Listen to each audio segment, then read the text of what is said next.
नमस्कार and welcome back to the channel. So after a long time हम cover करें इस बुक को called biochemical aspects of neurological disorders which has been edited by John N Cummings and Michael Cramer.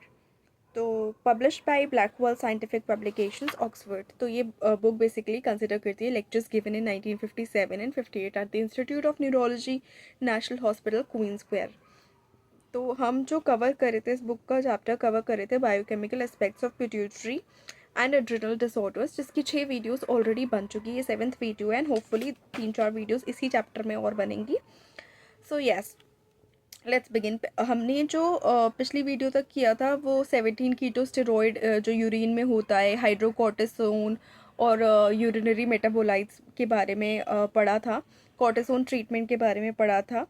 And अब हम जो इस video में discuss करने वाले थे, हम कॉर्टिकोट्रोपिन को ब्रीफली कंसिडर करने वाले थे।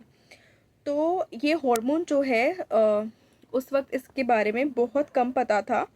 एंड उसमें जो नॉलेज थी वो content of circulating blood is concerned since it is difficult to estimate. तो कॉर्टिकोट्रोपिन किस अमाउंट में सर्कुलेट कर रहा था ब्लड में, उस वक्त ये भी जानकारी नहीं थी क्योंकि एस्टिमेशन उस वक्त डिफ़िकल्ट था। अब जो ज़्यादातर नॉलेज डिराइव हो रही थी वो उस मटेरियल से डिराइव हो रही थी जो एक्सट्रैक्ट किया जा रहा था from pituitary glands of the ox, pig and sheep and even whale. और ये सोचा जा रहा था पहले कि ये एक प्रोटीन इन नेचर है, लेकिन नाउ मतलब जब उस समय से भी पहले यानी 57-58 से भी पहले उसको प्रोटीन इन नेचर सोचा जाता था, लेकिन 57-58 तक आते आते ये पता चला लोगों को ये mixture of polypeptides of varying degrees of stability है एंड इसीलिए ये एक कॉम्प्लेक्स स्ट्रक्चर है या कॉम्प्लेक्स सब्सटेंस है।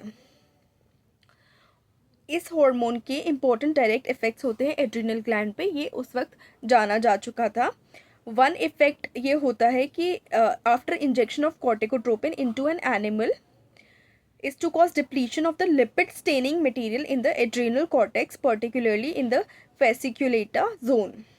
लिपिड स्टेनिंग मटेरियल जो होता है एड्रिनल कॉर्टेक्स में, फेसिकुलेटा जोन में, उसको डिमिनिश कर देता है कॉर्टिकोट्रोपिन का इंजेक्शन जब किसी एनिमल में दिया गया। एक और इफेक्ट देखने को मिला था कि वो रिड्यूस कर देता है एस्कॉर्बिक एसिड कंटेंट को, किसके, एड्रिनल कॉर्टेक्स को। ये कैसे शो किया गया था? तो ये शो किया जाता था with silver nitrate staining of histological sections और प्रेफरेबली बाय केमिकल एनालिसिस। या तो सिल्वर नाइट्रेट स्टेनिंग कर देते थे या केमिकल एनालिसिस कर देते थे। यदि आप एक ऐसी ग्लैंड एग्जामिन करेंगे एन आवर और 2 आफ्टर इंजेक्शन ऑफ कॉर्टिकोट्रोपिन, तो आप फाइंड करेंगे कि सारा का सारा एस्कॉर्बिक एसिड जो है डिसअपियर हो चुका है।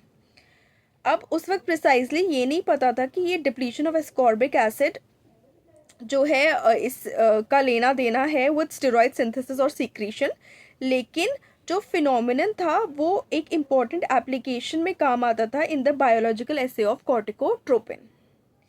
जो डिप्लीशन ऑफ लिपिड उस वक्त ईजियर टू अंडरस्टैंड लग रहा था as the cholesterol can be utilized in the synthesis of cortical hormones, secretion of which is of course increased. तो ये देखा जा रहा था कि कॉर्टिकोट्रोपिन के इंजेक्शन के बाद लिपिड का डिप्लीशन हुआ और कॉर्टिकल हॉर्मोन्स का सिंथेसिस इंक्रीज हुआ क्योंकि वो एनालिसिस में आता था। अब for the assay of corticotropin, जो मेथड मोस्ट फ्रीक्वेंटली यूज्ड था वो डिपेंड करता था the use of young hypophysectomized rats पे। अब हाइपोफाइजेक्टमी क्या होता है? It is surgical removal of hypophysis, यानी पिट्यूटरी ग्लैंड का सर्जिकल रिमूवल। तो ऐसे रैट्स जिनका जिनमें सर्जिकल रिमूवल पिट्यूटरी ग्लैंड का हो चुका है, उनमें ये ऐसे ऑफ कॉर्टिकोट्रोपिन का मेथड फ्रीक्वेंटली यूज्ड होता था या उन पर डिपेंड करता था। तो प्रैक्टिस के बाद जो ऑब्टेन होता था, at least 90% survival of these animals होता था जब सर्जिकली रिमूव कर देते थे पिट्यूटरी ग्लैंड। एक एड्रिनल ग्लैंड रिमूव होती थी and the animal is then injected intravenously और if desired subcutaneously with corticotropin under examination. Gland remove की, रैट सर्वाइव किया, उसमें या तो आईवी या सबक्यूटेनियस कॉर्टिकोट्रोपिन का इंजेक्शन दे दिया। 1 घंटे बाद सेकेंड एड्रिनल ग्लैंड जो है रिमूव कर देते थे। अब ये देखने को मिलता था कि जो एस्कॉर्बिक एसिड कंटेंट है दोनों एड्रिनल ग्लैंड्स का, यानी जिसको रिमूव किया था उसका और जिसको फिर इंजेक्शन देने के बाद रिमूव किया था उसका कंपेयर होता था और देखा जाता था कि जो reduction in its concentration having taken place in the second adrenal gland as the result of action of corticotropin, यानी जो इंजेक्शन देने से पहले एड्रिनल ग्लैंड रिमूव होती थी उसमें जो है स्कॉर्बिक एसिड का कंटेंट ज़्यादा होता था, जो इंजेक्शन देने के 1 घंटे बाद एड्रिनल ग्लैंड रिमूव होती थी उसमें कम होता था। अब एक logarithmic dose response curve obtain किया गया in order to obtain a reasonably accurate assay. A large number of animals required to be used and its use is therefore limited. लेकिन पॉसिबल था फिर भी ऑब्टेन करना information which is essential in the understanding of the syndromes under discussion. इस chapter में जो भी syndromes discuss हुए उनकी इन्फॉर्मेशन लाने के लिए ऐसे फिर भी पॉसिबल किया गया, चाहे लार्ज अमाउंट ऑफ एनिमल्स नहीं भी थे तब भी। एक और यूज़फुल मेथड ऑफ ऐसे था, लेकिन वो सेंसिटिव नहीं था उतना कि उसको एप्लीकेबल टू ब्लड कर सके। वो डिपेंड करता था upon the response of the thymus gland. Decrease of thymus weight obtain depends upon the effect on the gland of the increased secretion of adrenal steroids as a result of the injection of corticotropin। यानी basically वो thymus gland के wait से related था, तो बहुत ही मतलब उसको थोड़ा सा वेग कंसिडर किया जा रहा था कि पहले कॉर्टिकोट्रोपिन का इंजेक्शन देंगे, फिर लिपिड सीक्रेशन डिप्लीट होगा, फिर एड्रिनल स्टेरॉइड्स प्रोड्यूस होंगी और उसके बाद थाइमस ग्लैंड का वेट रिड्यूस होगा। तो ये थोड़ा सा कम रिलायबल मेथड माना जाता था उस वक्त।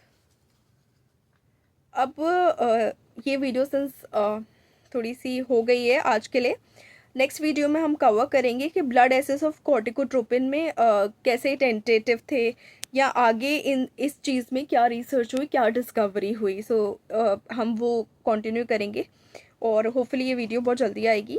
So that's it for this video. Thank you so much for staying on this channel. Please like the video, share the video and subscribe to the channel and do not forget to hit the bell icon. Thank you so much.